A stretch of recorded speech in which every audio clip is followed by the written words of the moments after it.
Greater Noida की सोसाइटियों में builder के साथ लोगों की समस्याएं होना आम बात है। लगातार लोग बिल्डर के साथ अपनी समस्याओं को लेकर लड़ते रहते हैं, आंदोलन करते रहते हैं। कई बार उनके सॉल्यूशंस हो जाते हैं, कई बार नहीं होते हैं। हमने कई बार इन समस्याओं को लेकर बात की है। बीते रविवार बीते रविवार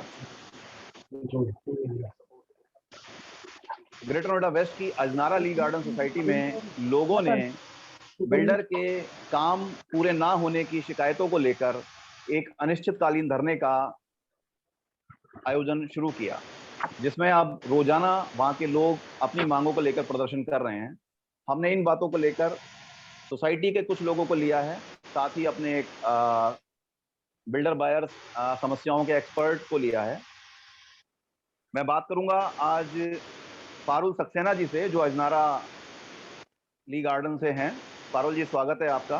मैं बात करूंगा मनीष कुमार सिंह जी से, जो अजनारा ली गार्डन के निवासी हैं और अपने साथियों के साथ धरने पर बैठे हैं।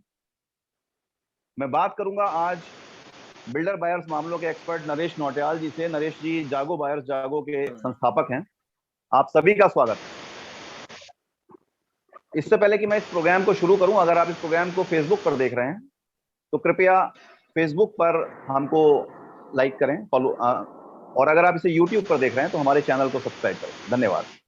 अब इस बात पे आते हैं कि बेसिकली अजनारा ली गार्डन में समस्याएं क्या हैं। मैं शुरुआत करता हूं मनीष कुमार सिंह जी से। मनीष जी, आप प्रदर्शन में बैठे हुए हैं धरने पे, जो आपका 7 से 9 बजे तक रोज चल रहा है। बेसिक आपके मुद्दे क्या हैं? तो आजू जी, बेसिक मुद्दे मुद्दे तो हमारे बहुत सारे पेंडिंग इश्यूज हैं, छोटे बड़े। लेकिन अभी जो मुख्य मुद्दा है वो एक हमारा है क्लब का। क्लब हाउस के पैसे दिए हुए हमें कम से कम आज 6 साल हो गए और आज तक जो है बिल्डर ने उस पर काम नहीं किया। दूसरा मुद्दा जो है हमारा है कि हमारे पास एनसीपीएल को लेके हम लोगों ने एक जो है प्रतिवेदन दिया हुआ था कि हमारे यहाँ लगे, और उस पर भी काम नहीं कर रहा है। बिल्डर जो है अपनी तरफ से गतिरोध पैदा करना चाहता है। तीसरा हमने जो है अभी एक मुद्दा जो उठाया हुआ है वो है कि हमारे कुछ टावर ऐसे हैं जिसकी की ओसी अभी तक नहीं आई है, और ओसी ना आने का कारण है कि बिल्डर ने जो अथॉरिटी के ड्यूज हैं वो अभी तक क्लियर नहीं किए हैं, जिसकी वजह से ओसी ना मिलने की वजह से रजिस्ट्री नहीं हो रही है। बिना रजिस्ट्री के जो है यहाँ पे रेजिडेंट रह रहे हैं। ये 3 मुद्दों को हमने मुख्य रूप से इस बार के धरने का मुख्य वो किया है। इसके अलावा भी बहुत सारे छुट्टे, जैसे मेंटेनेंस जो है वो अच्छी नहीं है। ऊपर जो पोडियम और पार्क डेवलप किया है वो भी पूरी तरीके से अच्छे से डेवलप नहीं किया है। सारे सोसाइटीज के जो टावर है वो अभी अधूरे हैं। लेकिन उन मुद्दों को अभी हम 3 मुद्दों पे ज्यादा प्रमुखता से जो है हम इंगेज कर रहे हैं कि इन मुद्दों पर ज्यादा गंभीरता से जो है बिल्डर के साथ बातचीत। ओके, मैं पारुल जी को इस डिबेट में ला रहा हूँ। पारुल जी, जैसा कि ये मनीष जी कह रहे हैं कि इनके 3 मुद्दे प्रमुख हैं, आप भी इनके साथ जुड़ी हुई हैं, तो इन 3 मुद्दों के लिए आप सिर्फ धरना प्रदर्शन तक ही सीमित है या कुछ और भी करें? नहीं, इसमें धरने में तो मेन पॉइंट 3 यही है कि क्लब का है नंबर 1, और दूसरा जो आपका एनसीपीएल वाला है, और इस सोसाइटी का जो प्रोजेक्ट है वो 30 से 40% ही कंप्लीट हुआ है। वैसे 70% इनकम्प्लीट सोसाइटी है, जो ऑलरेडी 6 से यहाँ पे रेजिडेंट्स रह रहे हैं। मुझे अभी बस 2 साल रेजिडेंस में यहाँ पे रहते हुए कि मैं जे टावर पर रहती हूँ, जो HIJ टावर का भी काम प्रॉब्ली कंप्लीट नहीं है। और आपका जैसे OCCC रजिस्ट्री, ओसी नहीं मिला तो रजिस्ट्री तो पॉसिबल हो ही नहीं सकता। और पार्किंग अलॉटमेंट अभी इनकम्प्लीट है। HIJ पोडियम और टावर है, जो 4 टावर ऐसे हैं यहाँ पे सोसाइटी के अंदर जो अभी इनकम्प्लीट है। तो मेन मुद्दा हमारा अभी क्लब का है। तो मेन है कि सोसाइटी कभी भी कोई हैंडओवर होती है सर, तो हमेशा कॉमन एरिया डेवलपमेंट पहले होता है, जो इस बिल्डर ने अभी तक पूरा नहीं करा 6 ईयर में। आपको भी पता है कि अदर सोसाइटी में आपका बिल्डर जो होता है वो आपका 6 ईयर में रेजिडेंट को भी हैंडओवर कर देता है। अभी तक 6 ईयर में अभी तो सोसाइटी पूरी कॉमन एरिया डेवलप नहीं हुआ है, तो अब रेजिडेंट को हैंडओवर सोसाइटी तो अभी पॉसिबल नहीं है। आप लोगों ने बिल्डर से सिर्फ ये इस तरीके के प्रदर्शन किए हैं या कोई लिखित में डिमांड दी है अभी तक? नहीं, अभी तक सर एक्चुअली क्या है, जो डेट पे डेट हमें जो बिल्डर के से मिलती रहती है, क्लब हम आपको 6 मंथ में दे देंगे या अप्रैल के 31 तक दे देंगे, ये डेट है। तो मैं तो अभी इसी 6 मंथ से सिटी मेंबर हूँ अपने टावर की। इससे पहले भी जो सिटी मेंबर्स रहे हैं या जो एक्टिव पर्सन है जो 6 ईयर से फाइट करते आ रहे हैं, अभी पुरानी एमओई अगर चेक करेंगे तो उसमें हम लोगों को डेट मिली हुई है क्लब की, जो पर फ्लैट के अकॉर्डिंग 20,000 रुपीज जो बिल्डर ने लिया हुआ है एडवांस में, और मैंने भी पे करा हुआ है उसमें 2,000 rupees club charges plus 2 years की मेंटेनेंस जो एडवांस पे हमने पे कर रखी है। तो ओसी नहीं मिला तो मेंटेनेंस का भी कोई नहीं बनता। ठीक है, मैं इसमें नरेश नौटियाल जी बुला रहा हूँ। नरेश जी, जो इनकी जो समस्याएं हैं बेसिकली क्या है कि अभी मुझे लगता है ये लोग संगठित तौर पे कोई प्रपोजल, एक सॉलिड प्रपोजल प्रस्तुत नहीं कर पाए बिल्डर के पास कुछ, मतलब मेरे को सही लग रहा है या मेरे को ही लग रहा है ऐसा? नहीं, अभी तो इनकी बातचीत से यही महसूस हो रहा है। दूसरा, अभी हमें ओसी मिला नहीं प्रोजेक्ट में क्या किसी में भी, या अभी ओसी आया ही नहीं किसी पूरे प्रोजेक्ट में कहीं भी, ये इन्होंने मनीष जी क्या या मनीष जी पूछ रहे हैं कि ओसी पूरे प्रोजेक्ट में नहीं मिला है, किसी भी चीज का नहीं मिला है अभी? हेलो मनीष जी, मैं कह रहा हूँ नरेश जी पूछ रहे हैं कि आप लोगों का ओसी किसी भी उसका टावर का नहीं आया है या पूरे प्रोजेक्ट का ही, मतलब कुछ इस तरीके की? नहीं, 3 टावर जो हमारे HIJ जो 3 टावर हैं उनकी ओसीज नहीं आई हुई है, बाकी की आई हुई है, बाकी में जो है वो रजिस्ट्री भी हो गया है, बाकी की रजिस्ट्री हुई है। बाकी की रजिस्ट्री हुई। तो नरेश जी, एक चीज और आपके लगता है? संज्ञान में लाऊंगा आशु जी, इस धरने से पहले भी ऐसा नहीं कि ये धरना हमने अचानक से किया है, हमने बकायदे जो है अपनी डिमांड रिटर्न बिल्डर को दी, उसको बकायदे समय दिया कि आप जो है इस डिमांड पे हम बातचीत करें, इस पे काम करें, लेकिन जब उनकी तरफ से कोई रिस्पांस नहीं आया तब से हमने ये पिछले संडे से हमने ये धरना शुरू किया। मैं एक छोटी सी बात पूछना चाहूंगा, क्या आप इन बातों को लेकर अपने जनप्रतिनिधि या किसी के पास गए हैं कि आप हमारी समस्या को सॉल्व करें? क्योंकि अभी इलेक्शन होके चुके हैं, लगातार कई लोगों ने मुझे बताया, कई सोसाइटी के अंदर, कि लोग जनप्रतिनिधियों से भी मिले हैं इस काम के लिए। सर, जनप्रतिनिधियों से तो हम मिलने का प्रयास कर रहे हैं, अभी समय नहीं मिल पाया उनका, उनसे प्रयास कर रहे हैं कि उनका समय हमें मिले, हम जाके उनसे अपनी प्रॉब्लम है उनके साथ शेयर करें। लेकिन आशु जी, ऐसा नहीं है कि ये समस्या ये आज की है, बड़ी पुरानी है, कोई 4-5 साल से हम लोग लड़ाई कर रहे हैं। और पूर्व में हमने जितने भी हमारे जनप्रतिनिधि रहे, चाहे वो महेश शर्मा जी रहे हो, चाहे नागर जी रहे हो, उनको जो है हमने इस बारे में बकायदे बताया भी है। अब चूंकि अब ये हमने धरना फिर से शुरू किया तो हम सोच रहे हैं एक बार उनसे फिर से मिलकर और उनको बताएं कि हमारी समस्याएं अभी तक खत्म नहीं हुई हैं और इस पर जो है उनका भी सहयोग हमको मिले। आप लोगों ने अभी तक इसमें अथॉरिटी के किसी अधिकारी से बात की है इन बातों को लेकर? ये अथॉरिटी को, चूंकि क्लब का इशू ऐसा है जो जिसमें कि अथॉरिटी से हमने जो अपनी तरफ से संपर्क करने की कोशिश की तो उनको लगा, उनकी तरफ से आया कि जो क्लब का मामला है वो बिल्डर और आपके बीच का मामला, आप लोग मिल के बैठ के बातचीत कर लीजिए। और उसके बाद हमने बिल्डर से जितनी भी बात की, हर बार तारीख पे तारीख ही मिली है। ओके नरेश जी, क्या इनकी समस्याओं का समाधान हो सकता है? क्योंकि ऐसा लग रहा है कि जनप्रतिनिधि भी इनके पास आते हैं और आश्वासन देके चले जाते हैं, कुछ अथॉरिटी के पास भी गए हैं। जहाँ तक मैंने इनकी बातें आश्वासन और वोट लेके जाते हैं। अच्छा, सबसे पहले तो ओसी आता है बिगर क्लब के और बिगर इनकी सुविधाओं के बने ओसी नहीं आता, सबसे पहली बात। वो आगे से किया, अब उसका मुझे अभी टेक्निकल पता नहीं क्या रीजन है इनका, क्यों नहीं आया इनका ओसी के साथ में इनको मिलनी चाहिए सुविधाएं जो इन्हें नहीं मिली हैं। तो इसके लिए इनको पहले एक RTI लगानी थी, इनको सबसे पहला काम था। सोसाइटी के जितने सदस्य मिलकर RTI लगानी थी। RTI में उनसे नक्शा मांगना था कि हमें नक्शा प्रोवाइड किया जाए बिल्डर का, कि उसने क्या बनाना है और क्या देना है। तो इन्हें पता भी नहीं है, क्या पता टावर खड़ा कर दिया बिल्डर ने, जब पता ही नहीं इन्हें। हमारे में हिमालय में भी हुआ है, टावर खड़ा हो गया, ऐसे इनके अभी हो सकता है, मुझे इसका आइडिया नहीं है अभी।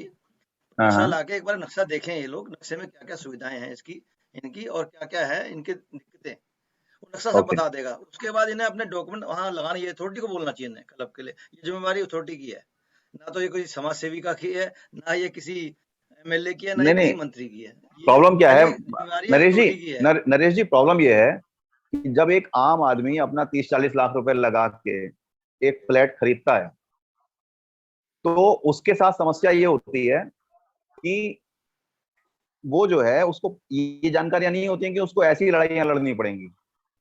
बिल्कुल, वो सोचता है कि मेरे को फ्लैट, हाँ फ्लैट मिल जाएगा और बात खत्म हो जाएगी। तो अभी ये सबके साथ है। पारुल जी, हाँ जी जी पारुल जी, मैं ये जानना चाह रहा था आपसे, एक बार ना माइक को अनम्यूट कर लीजिए, माइक अनम्यूट कर लीजिए अपना।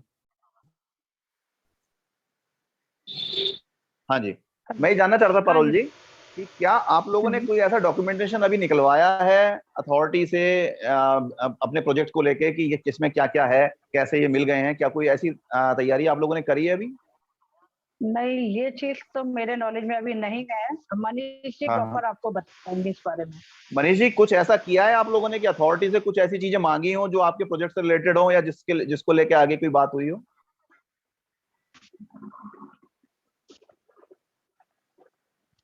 मनीष जी का कनेक्शन ड्रॉप हो गया है, आ गए हैं दोबारा, आ गए आ गए।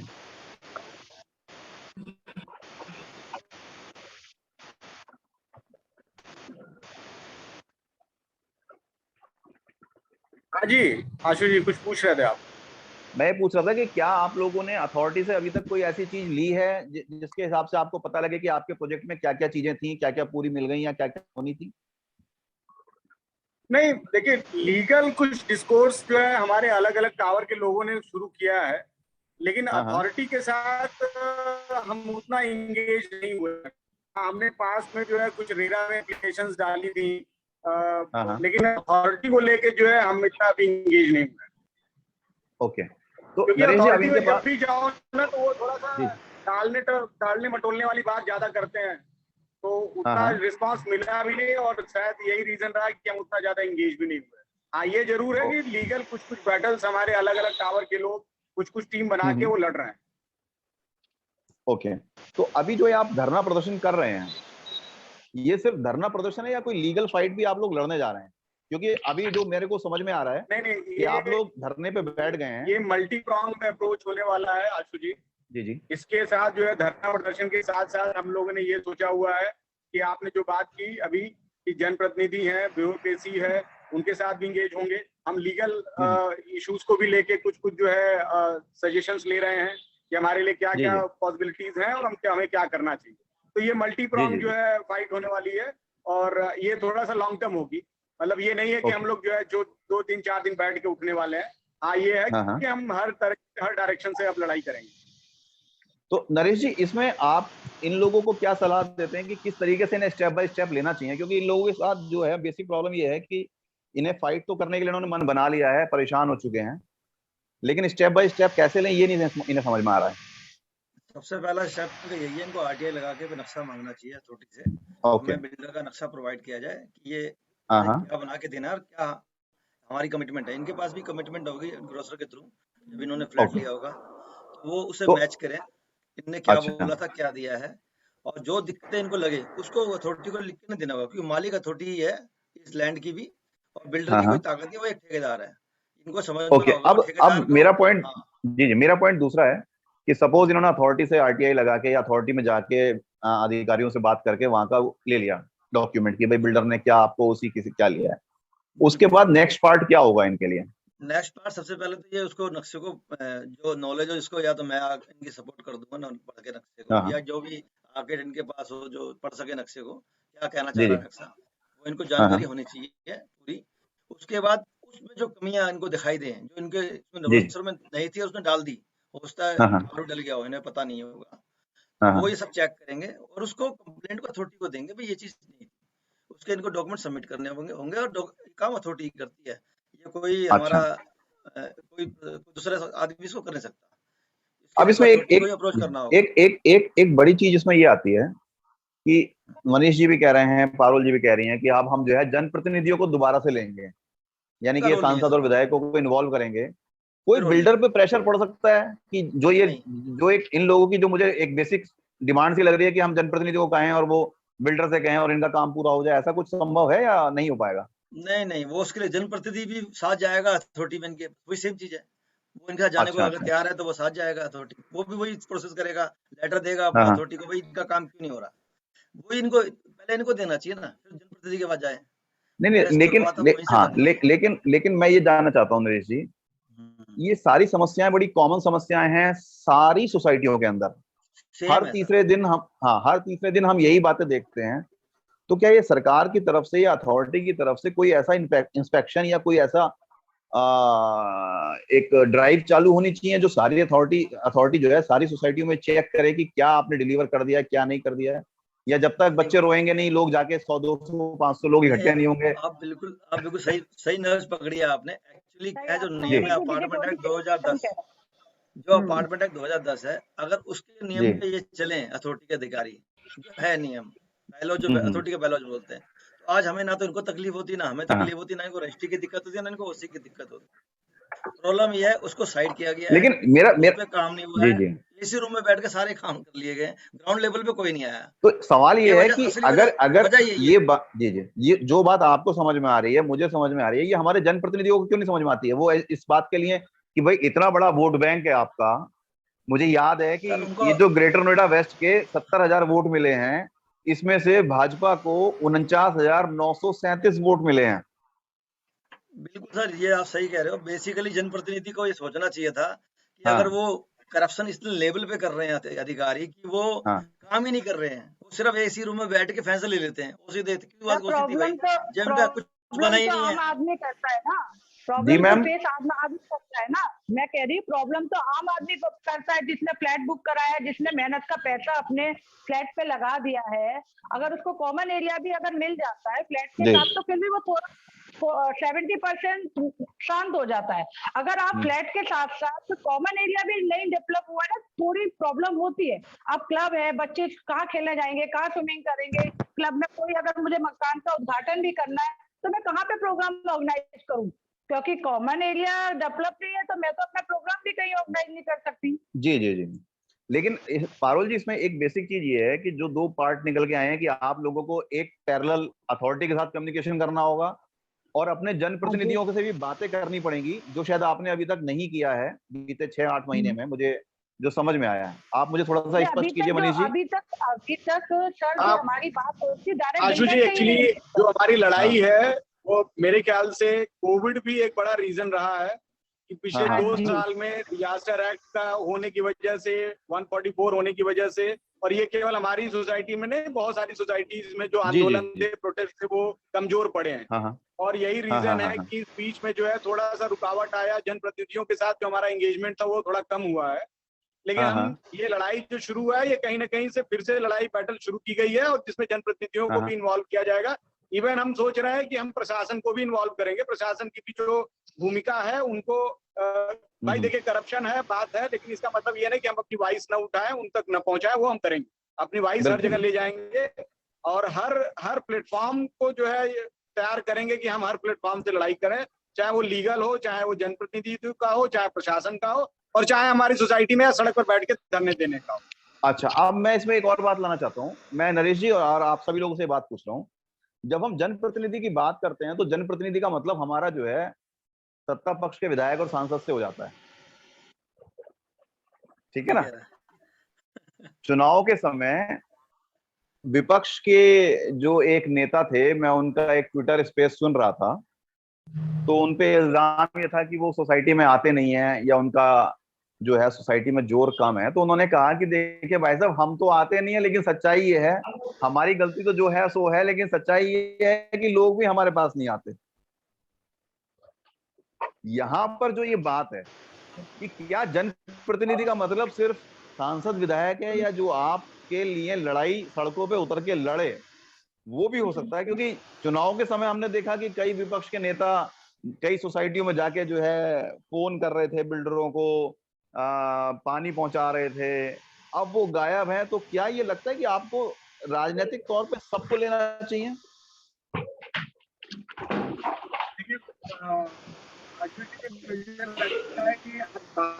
जनप्रतिनिधि वो भी है जो विपक्ष में है, लेकिन बड़ा ऑब्वियस है कि हम ज्यादातर उसी जनप्रतिनिधि के पास जाते हैं जिसके पास सत्ता होती है। हमें पता होता है कि पुलिस वाला उन्हीं की सुनेगा, ब्यूरोक्रेसी उन्हीं की सुनेगा, तो हम विपक्ष वाले को जो है उतना उसके से उसके पास जाते नहीं है या उसका उतना सहयोग नहीं लेते। लेकिन हाँ, ये जरूर है कि वो भी विपक्ष में है, लेकिन शायद वो उस स्थिति में नहीं होता कि हमें वो सहयोग कर पाए। ये हमारी सोच रीजन है कि हम नहीं, देखिए मनीष जी, मनीष जी, बेसिक प्रॉब्लम क्या होती है, नरेश जी हंस रहे हैं और मैं समझना भी चाह रहा हूँ और शायद कहना भी चाह रहा हूँ कि जो संघर्ष होता है वो हमेशा विपक्ष करता है।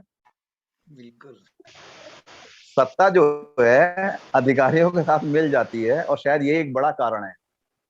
हो सकता है मैं गलत हूँ, नरेश जी आप इस पे करेक्ट कीजिए।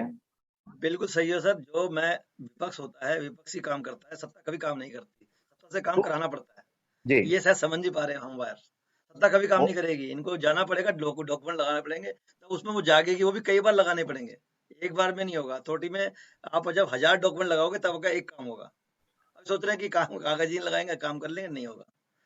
तो ये भी है ना कि विपक्ष और पक्ष के बीच में हम उनको ये पॉलिटिकल, हम अपनी लड़ाई को उनका पॉलिटिकल प्लेटफॉर्म भी नहीं बनाना चाहते कि वो फिर पता चले कि विपक्ष और सत्ता पक्ष की लड़ाई हो जाए और हमारी लड़ाई जो है कहीं डाइल्यूट हो जाए। वो भी एक बड़ा रिस्क है।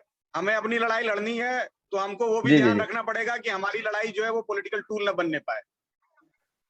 नहीं, होम बायर की लड़ाई कभी पॉलिटिकल टूल बनेगी ही नहीं। आपके लिए कभी भी कोई भी नेता नहीं आएगा। चलिए सर, ये बड़ा सब्जेक्टिव कोई फायदा नहीं है, फायदा नहीं है। तो मैं अब कंक्लूड कर रहा हूँ। देखिए समस्याएं हमको समझ में आ गई हैं। बेसिक समस्या इनकी है, क्लब इनको नहीं मिल रहा है, इनकी ओसी कंप्लीट नहीं हुई है कुछ टावर्स की, और एक आपने बताया था तीसरा,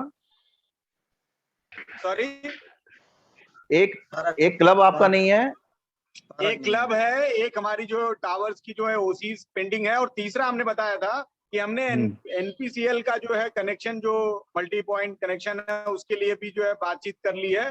बिल्डर जो है अपनी तरफ से एक्सेप्टेंस नहीं दे रहा, और जो रिक्वायर्ड इंफ्रास्ट्रक्चर जो है एनसीपीएल को यहाँ चाहिए वो बनाने को तैयार नहीं, उसमें टाल मटोल कर रहा है। वो एक हमारा तीसरा डिमांड। ठीक है। नहीं, वो तो एनपीसीएल ने फोर्सली बोल दिया, फोर्सली करेगा, उसको छोड़ो। तो गवर्नमेंट ने कह दिया फोर्सली। ठीक है, तो अभी इनके 3 मुद्दे हैं जिस पे ये लोग काम करने जा रहे हैं, और अभी तक के डिस्कशन से मुझे आज ये समझ में आया कि ये उस काम करने के लिए अधिकारियों से मिलने जा रहे हैं या धरने पे बैठने जा रहे हैं, और साथ ही अपने जनप्रतिनिधि जो सांसद या विधायक हैं उनसे मिलने जा रहे हैं। नरेश जी, आप भी कह रहे हैं कि आप इनके साथ सहयोग करेंगे, इनको कानूनी सलाह देने में या जो टेक्निकलिटीज देने में, और मैं बिल्कुल इन मुद्दों पे आप लोगों के का समर्थन करता हूं कि किसी भी बायर के लिए या किसी भी सोसाइटी के अंदर लोगों के लिए, उनके लिए उनकी क्लब, उनके लिए एनपीसीएल के कनेक्शन या उनके लिए जो रिक्वायर्ड जरूरतें हैं वो मिलना बहुत जरूरी है। इसमें अधिकारी अगर सहयोग करें अपनी तरफ से, जो कायदे में होना चाहिए, हालांकि होता नहीं है यहाँ पर ग्रेटर नोएडा में, खास तौर पे वेट किया जाता है कि कोई आएगा तो हम कुछ करेंगे, या लोग धरना प्रदर्शन करेंगे, कुछ करेंगे तभी ये होगा। और जनप्रतिनिधियों के साथ भी एक ही समस्या है कि उनको भी चाहिए होता है कि कोई आए उनके पास तक और फिर वो एक लेटर लिखें। तो उम्मीद करते हैं कि इन बातों के सामने आने के बाद बिल्डर आपकी बात सुनेगा, अधिकारी आपकी बात सुनेंगे, और जनप्रतिनिधि भी आपकी बात सुनेंगे। आप सभी लोगों का बहुत बहुत धन्यवाद, और मैं आपके इस मुद्दे को लगातार कवर करूंगा। जो भी आपके आगे के स्टेप्स होंगे, एनसीआर खबर उन पे आपके पॉइंट लेता रहेगा, आपकी खबरों को संज्ञान में लेता रहेगा, और आगे अगर कोई बड़ी बात होती है तो हम निश्चित तौर पे इस बात को लेकर दोबारा इस परिचर्चा को करेंगे कि आपने सफलता कैसे हासिल की। हम आपको आमंत्रित करते हैं संडे को। जी, बिल्कुल सर, बिल्कुल। आप सभी लोगों का धन्यवाद। कल हम फिर मिलेंगे एक नए मुद्दे पे, नई डिबेट के साथ। धन्यवाद, नमस्कार। धन्यवाद नरेश जी, थैंक यू सो मच। धन्यवाद। आप सबको